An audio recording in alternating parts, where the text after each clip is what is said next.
বিসমিল্লাহির রহমানির রহিম। পরম দয়ালু আল্লাহর নামে। আলহামদুলিল্লাহি রাব্বিল আলামিন। সকল প্রশংসা জগৎ সমূহের প্রতিপালক আল্লাহরই। আর রহমানির রহিম। যিনি দয়াময় পরম দয়ালু। মালিক ইয়াউমিদ্দিন। কর্মফল দিবসের মালিক। ইয়াকা না'বুদু ওয়া ইয়াকা নাস্তাঈন। আমরা শুধু তোমারই ইবাদত করি, শুধু তোমারই সাহায্য প্রার্থনা করি। ইহদিনাস সিরাতাল মুস্তাকিম।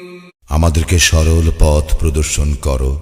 صراط الذين أنعمت عليهم غير المغضوب عليهم ولا الضالين। তাহাদের পথ যাহাদেরকে তুমি অনুগ্রহ দান করিয়াছ, তাহাদের পথ নহে যাহারা ক্রোধ নিপতিত ও পথভ্রষ্ট।